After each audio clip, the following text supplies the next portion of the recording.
Here's the honest to God truth. Even though it's exciting to sell exciting things, boring sells.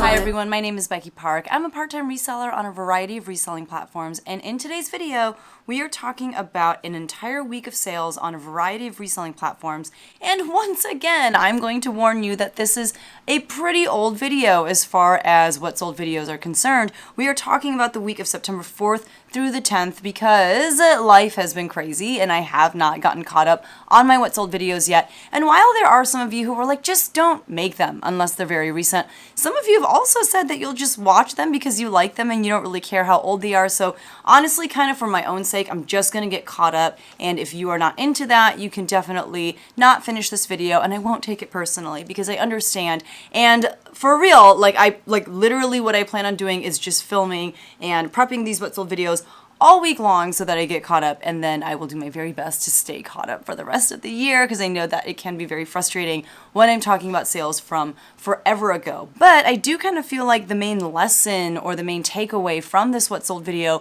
is something that is seasonless. It doesn't matter if you're talking about summer, fall, winter, spring. To be honest, there are many things that will sell that people don't get necessarily excited about, but they are things that will make you money, things that will consistently sell. And while I do have a few things from this week of sales that I thought were beautiful and that I was actually really excited about, the majority of these things are bread and butter and just things that I know I can count on to move for me. So that's what we're going to be talking about in today's video. And if you enjoy a good what sold video, don't forget to hit that subscribe button because I feel like there's going to be like a video a day until I get caught up. So if you're into that, hit that subscribe button. So we're going to start by talking about Monday, which was September 4th, which, if I remember correctly, was Labor Day. And I do believe that I was finishing up a sale that I had run, and as a result, I did have some great sales come through. The first one on Poshmark was this Nike Team Illinois gray quarter zip distressed sleeve hoodie sweatshirt in a size medium. Now, I will be honest, I do feel like a lot of these kind of more collegiate pieces do sell more in like the August and September months, or even in like July, as people are getting ready to go to school, and especially for freshmen who don't have a lot of gear for their college. You know, August, September is when I was finding a lot of stuff from my local college selling. But even now, we are like at the end of October as I'm filming this, I am still moving a lot of those pieces. I'm getting a lot of requests, especially on Facebook Marketplace, just kind of like local sales of people inquiring about my university pieces. In general, I do like to list collegiate pieces, even though it seems like it may be so niche, but there are people who don't even go to particular universities that are looking for college gear. But especially for bigger colleges, if you can find stuff for cheap for that particular college, chances are that item will move, and it'll move pretty quickly. And that was no exception for this particular piece. I had only had it listed for maybe like a week or two, and it sold for $22. Now, this is something that I purchased from a coworker of mine through like a consignment deal that we're doing. And so that person was able to receive $7.04 for this item, and I made a net profit of $10.56. And she gave me a lot of University of Illinois stuff, and that's because that's where she went, that's where I went. That is the college that is like basically the reason why the town that we live in exists. So that tracks for me. The next thing to sell was this new with tags Fox Swimwear Sophia Baby Blue Ribbed Swimsuit Bikini Bottom in a size small. Now you might be thinking, see, this is why we don't like to watch what sold videos when they're almost 2 months late. And I get you, except for the fact that I sold a pair of swimsuit bottoms last week in the middle of October. So some of these things, even though you sell a lot more of them in certain seasons, they'll still also sell whenever, because people are always going on trips or, you know, just have a reason to purchase these kinds of things. They're not going to sell as much as if it were, let's say, you know, April or May, but you'll still get a few swimsuit sales even in the dead of winter. So these sold for $12 with discounted shipping. I had $2 into these from a reseller whose inventory I purchased because she realized she didn't really enjoy reselling clothes. And so rather than suck it up and list through all of the clothes that she had purchased, she went ahead and sold it all to me. And I had, like I said, about $2 into each item. And so my net profit on those bikini bottoms was $5.03, which is not a killing, but I was just happy to move them. The next thing to sell was this pair of vintage LL Bean medium wash relaxed fit jeans in a size 35. I have had these for a while. I do feel like for a bit there, I was selling LL Bean, like these vintage LL Bean jeans pretty regularly, but it has definitely slowed down. The market for these has definitely gone down quite a bit. And so I had these probably in my possession for like close to 2 years. They sold for $17 with discounted shipping. I had $5.06 into them, so I only made $6.52. This is not the kind of thing that I will pick up if I see it in the future, unless maybe I'm getting it for like $1, but even then, is it really worth my time? I don't know. Jeans are pretty quick for me to list, but even still, yeah. Vintage LL Bean jeans for me, for men, is kind of a pass at this point. The next thing to sell was this pair of silver jeans. They were the Tony 3.5-inch short cuffed distressed denim shorts in a size 25. I had purchased these from a local consignment store during one of their birthday sales, so I only had $3.47 into those. I sold them for $12 with discounted shipping because of, the sale that I was running and the offers that I was sending, and I only made a net profit of $3.56. But again, I was kind of happy to just move these shorts because I didn't want to have to hold on to them for probably a whole nother year and wait till, it's kind of short season, like in spring or something. But was the likelihood of that high? Not really.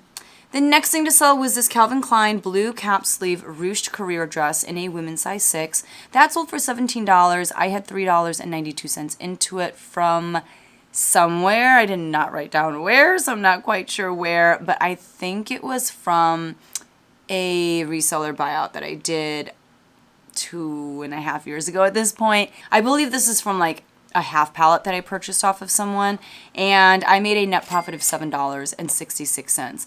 Calvin Klein career dresses can do pretty well, but there was nothing spectacular about this dress, nothing that really set it apart. So for that reason, those kinds of more basic Calvin Klein dresses that aren't super trendy, that aren't like drop your jaw beautiful, I would stay away from, unless again you're getting them for like $1 or something. On eBay, I sold this Lulu's white lace short sleeve ruffle mini dress in a women's extra large. That one sold for $24.49. Again, I did have a sale running on eBay, which is why it sold for that price. I think I had it priced around $30 originally. I had $4.55 into that from a local consignment store's birthday sale, and so I made a net profit of $16.04. I have calmed down a lot on picking up Lulu's because it does not move very quickly. There's a lot of Lulu's on reselling markets, but the reason I had picked this one up is because it was in a larger size. It was in a size extra large, and because it was white, I thought that it was something that brides could wear for like bridal showers or just like wedding activities leading up to their wedding. And I think maybe my logic made enough sense because this I did not have to sit on for very long. I believe it sold within a month of being listed. The next thing to sell was this T by Talbot's color block cowl neck pullover sweater in a size small petite. This one sold for $15. I got it from a local thrift store for $2.99. T by Talbot's is kind of Talbot's like more casual line. It's not even really activewear because most of these things I don't feel like you would go out and like run in or anything like that, but it's just kind of more casual. And some people say it sells really well for them. Honestly, for me, T by Talbot's kind of sits compared to regular Talbot's, but I did end up, eventually moving this, and I made a net profit of $9.33. The next thing to sell was this pair of Rock Revival Kai, that was the style name, Bermuda cuffed denim shorts in a size 28. They did have like that pocket flap on the back, and these sold for $31.90. That was an offer that I sent out to watchers. I had these listed for $34.99, I believe, and that was also one of the consignment items from my coworker. And because the profit on that item was $25 or more, I gave her half and then I kept half, so we both made a profit of $13.71 on those pair of shorts. I don't know about you, but brands like Rock Revival, Miss Me, Big Star, they're still selling pretty well for me. And this particular pair of Bermuda shorts sold particularly fast, which was surprising because I don't feel like I see people in Bermuda shorts. So I don't know where this person came from. Now, this is one of the rare items from the week that I thought were actually stunning. I thought were beautiful. It sold over on Mercari. It was by the brand Eva Franco, which is a brand that is sometimes sold at Anthropologie. It was this blue ombre crochet lace full maxi floral lined skirt in a size 4. I picked this up at a local consignment store during their birthday sale, and my average cost of goods for that particular day of sourcing was $4.55. Eva Franco is a brand that I will often leave behind just because it tends to sit for me. It's not a quick mover, but this I thought was so beautiful. There was a small part of me that was like, maybe I'll try it on and maybe I'll wear it myself. But like, what kind of fancy events am I going to that I need a skirt this beautiful? You know, it just didn't really make sense. Plus, I felt like it was a little too long for me. I am very short. My legs are very, very short, very stumpy. So I didn't want to like get it hemmed and kind of ruin the chances of me being able to sell it later on. So I just went ahead and listed it. It sold for $64 for a skirt. I don't know about you. I feel like skirts are kind of harder to move because not very many people wear skirts that often. But it sold for $64, and my net profit on that was $50.48. And the best thing is it sold pretty fast. I mean, how could it not? It's gorgeous. It was drop dead gorgeous. It sold within a month, and I was a very happy camper. And then on Depop, I had such a surprising sale. So a while ago, America's Thrift, they reached out to me about doing an unboxing on my channel. It was not the best unboxing ever. Like, it was pretty rough. It was a micro bale of dresses, which just means it was a good amount of dresses. And, you know, they sent it to me for free, so I know it sounds ridiculous of me to complain. And it's not that I'm complaining, but just my honest assessment of this micro bale is that it was not good. There were not a lot of good things in it. And to show you how not good it was, from that micro bale, I listed this Forever 21 maroon corduroy ribbed jumper dress in a size medium. This was like one of the best pieces from that micro bale. Forever 21 is not a brand that I am picking up at the thrift store. It's not even a brand that I'm picking up at the bins, but because it showed up at my house and because I was like, this is pretty cute, like I could see people liking this style, I went ahead and listed it. And to be fair, it was listed for a good 6-7 months, but it finally sold on Depop for $30. That is with, you know, me paying for shipping, but I still made a net profit on that of $20.22. Style is important, but if you can attach a good brand name to, you know, a cute style, that obviously helps. On Tuesday, which was September 5th, on Poshmark, I sold this pair of Asics black and white gel upcourt volleyball athletic shoes in a size 7.5. Now, these I let go of for $10, and I should not have. I thought that these were a different pair of Asics, also black and white, also volleyball shoes that I have had forever. But they happen to actually be a pair that I had not had in my possession for very long. It doesn't really matter because Asics volleyball shoes do not sell well for me. They do not sell quickly. So honestly, it's probably good that I just got rid of them. The reason I was a little salty though is because I had $8.20 into them from a pop-up consignment sale that comes into my town twice a year. Now, I don't believe that I actually had $8.20 into these. That was my average cost of goods for that day. And I'm pretty sure that this pair of shoes I would not have paid more than like $4 or $5 on. But because we're going off of average cost of goods, my net profit on those was $1.15. So that was kind of rough. But moving on to yet another Talbot's piece, which is, like I said, a very favorite bread and butter brand of mine. It was this floral beaded half sleeve lightweight cardigan in a size petite large. This is probably one of the Talbot's pieces that I've had in my possession for the longest. I think I've had this for like 2 to 3 years. It finally sold for $12 with discounted shipping. I only had $1 into it because it was from like a crazy sale that a local consignment store was having, again, 2 or 3 years ago. So I made a net profit of $6.03. Now, I feel like I get tagged so much on Instagram when people sell Talbots and they're like, I sell it because Becky says, you know, she picks up Talbots all the time. And I do. I don't pick up all Talbots. I don't want you to think that I'm out here like anything Talbots, I'm putting it in my cart and buying it. I mean, I'm still picky about the Talbots that I pick up. And it's because of experiences that I have of just picking up basically any kind of Talbots. Now I know like there's just a lot that you don't pick up and I probably leave behind more than I pick up. But the good news is that there is usually so much Talbots at any given thrift store and the chances of there being good Talbots for you to make good money on is very high. But little like cardigans like this, you don't need to pick these up. Even if you're only paying $1 for them, you can probably leave those behind. The next thing to sell was this Tommy Hilfiger mixed print button-down shirt in a size 2XL. I was very surprised, but this sold for $25, which was my full asking price on Poshmark, and I only had $2 into it from the reseller who realized she didn't like to resell clothes. So I did make a net profit on that shirt of $18.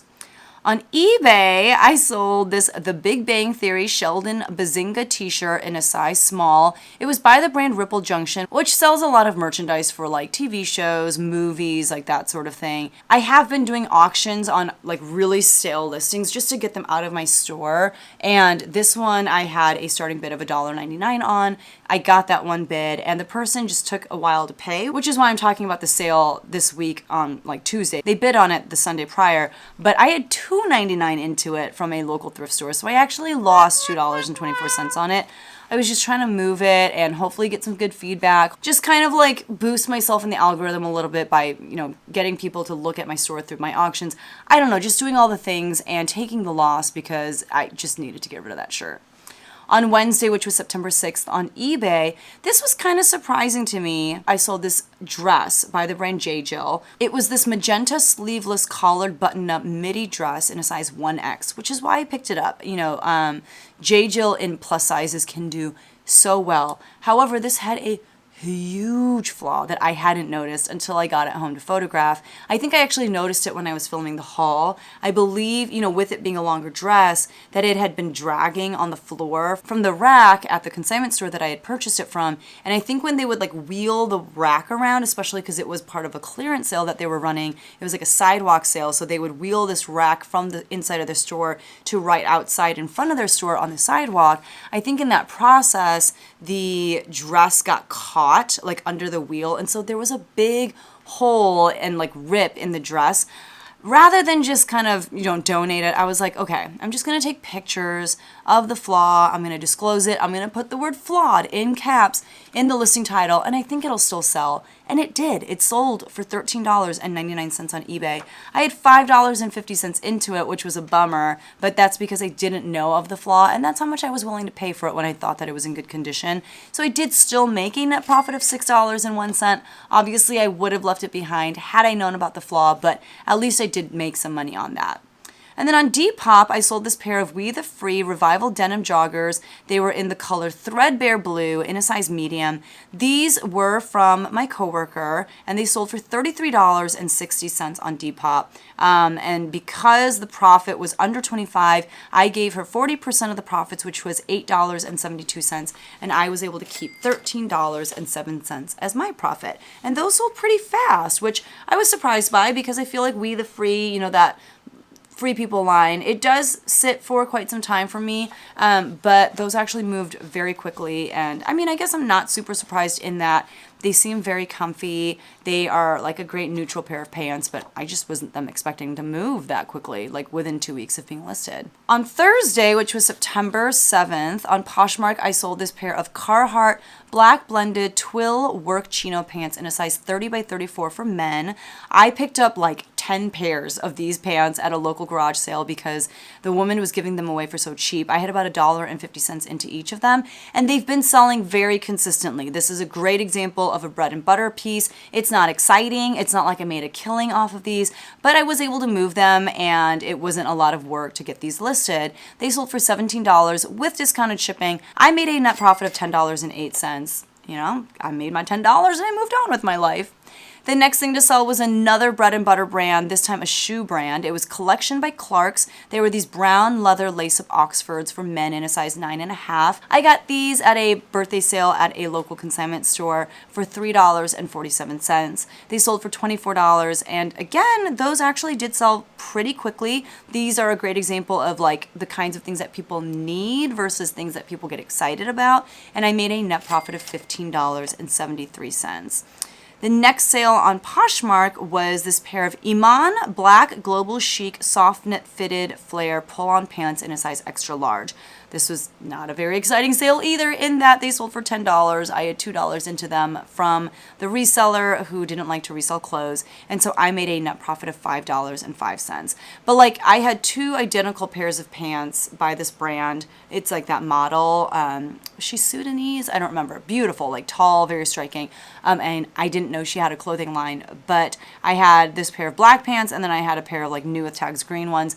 And I remember like seeing them as I was, going through the stuff that this reseller had sent me, and I was like, do I even list these? Like, they're not even worth that much. But it didn't take that much time. I made a little bit of money and I moved on. On Mercari, I sold this North River Outfitters black plaid button-up western shirt in a size large.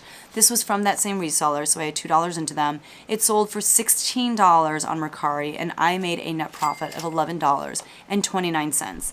Not exciting, but I'm making some money. I'm almost done listing all of that stuff from that reseller, the majority of which was not exciting to list, but it did make me some money. I didn't have to go out and source those items. It's like, you know, it's part of the reason why I'm not like jumping on every opportunity to buy out people's inventory, because you can't do quality control as far as what comes into your house. You can still make some money though. And then on Friday, which was September 8th, I had another Talbot sale. It was this pair of ladybug striped mules in a size 5.5. Now, I should have known better than to pick these up. They are a very small size, but I actually had considered keeping them for myself because I wear like a size 4.5 or a 5, and I was like, maybe these will fit me. And I think they would have, but I was like, I'm not gonna wear them that often. And also, I do make it a point to be very inclusive of all sizes, even smaller sizes. I feel like people say that and they're like, see, like I try to carry as much plus size as I can. Yeah, because that's gonna work in your favor. There are always people looking for plus size clothing and there's never enough of it. But I feel like when you go the other way, people will leave behind so much clothes and so many shoes, even with them being great brands and styles, because they're much smaller, you know, they're smaller sizes or they're petites.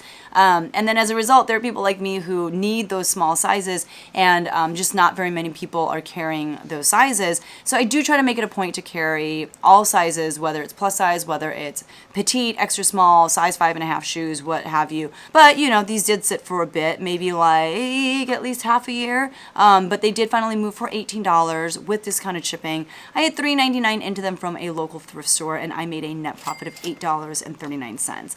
Should I have kept them? Maybe, but again, was I going to wear them very often? No, and I'm just happy that this person, you know, was able to get them, and I hope that she loves the crap out of them because they were so cute. On Saturday, which was September 9th, on Poshmark, I sold another item from a very bread and butter brand, Chico's, and it was this blue striped relaxed fit shirt. It had like a fringe trim on it, and this was in a Chico size 3. You know, they use vanity sizing, so when you convert that to US sizing, that comes out to be like a size extra large. This sold for $19. I had $2 into it from the reseller who doesn't like to sell clothes, and I made a net profit of $13.20. That's probably not something that I would have picked up at a thrift store, because while I do like to sell Chico's because it's bread and butter, people love it, people know how they fit in their clothing, they trust it. This was a pretty basic shirt, and I knew it wasn't going to sell for a ton, but because it was in my house from this reseller buyout, I just went ahead and listed it, and again, made some money off of it. And then on Mercari, I sold this new with tags Nike blue long sleeve lightweight raglan shirt in a size medium. That sold for $18. That was something that I got from my coworker as part of our consignment deal, and she made a profit of $5.98 on that, and I made $9.98 on that. And the last sale of the week is another bread and butter brand, a brand that I definitely don't pick up as much because I tend to sit on it for a very long time. That brand is Matilda Jane. This was a new with tags Matilda Jane, green long sleeve, resting day, that was the style name, jumpsuit in a size medium with pockets. That sold for $29 on Poshmark. That was with discounted shipping. I had $2.52 into it from a local consignment store during their birthday sale. You might be like, how many birthday sales does this consignment store have? First of all, some of these are from this year and some of them are from last year. And also, this consignment store, there are 2 locations, and each location has a separate birthday, and so I can go to 2 birthday sales a year, which is pretty fantastic. And they also have like other sales, so I might be mistaking you know, their other sale as like the birthday sale, but they have a lot of fantastic sales from time to time. But all I know is I got this at that consignment store, and I made a net profit of $18.66 on that. So not too shabby for Matilda Jane, but again, like I said, it is a brand that I have slowed way down on picking up because the sell-through rate is not great for that brand,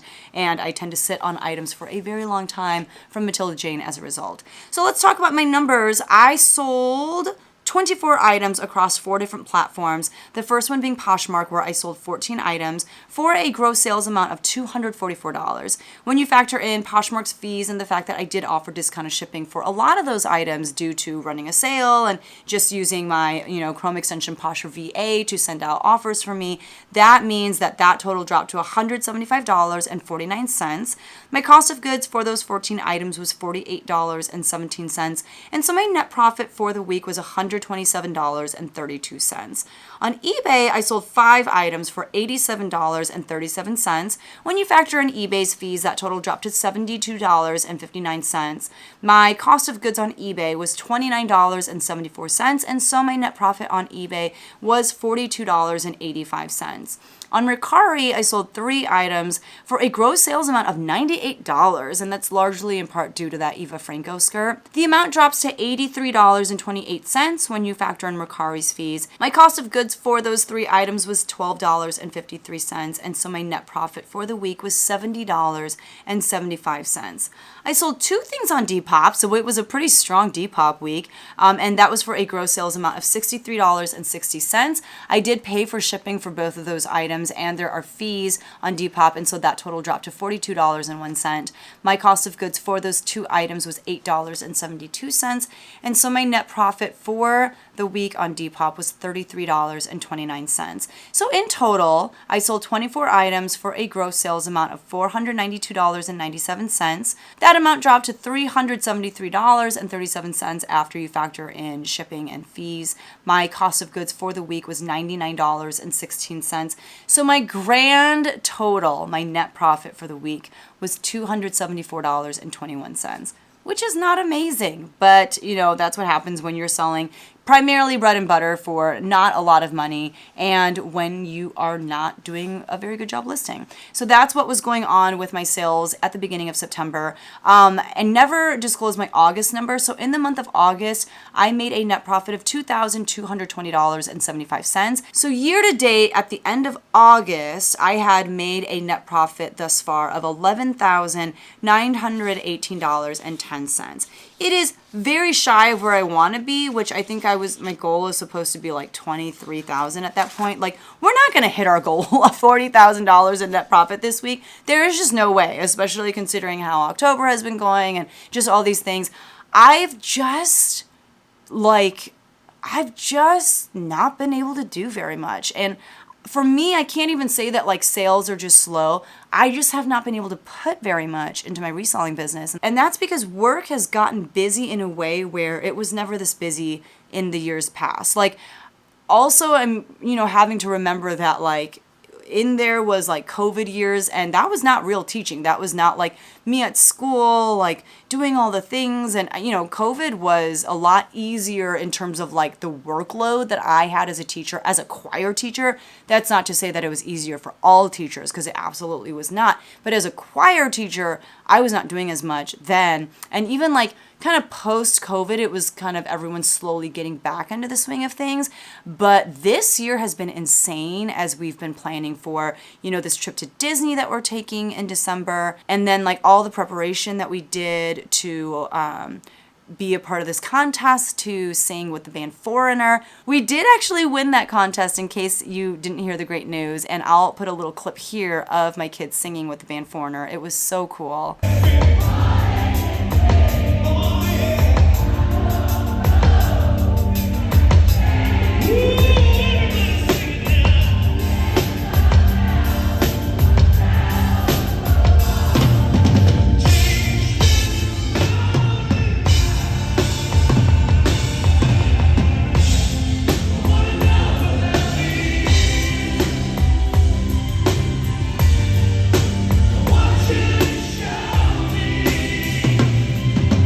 But yeah, all those things and many other things have just made for the busiest time ever. Just like I've been so very busy. And as a result, I just have not been doing the things that I typically do as a reseller. I've not been listing very consistently.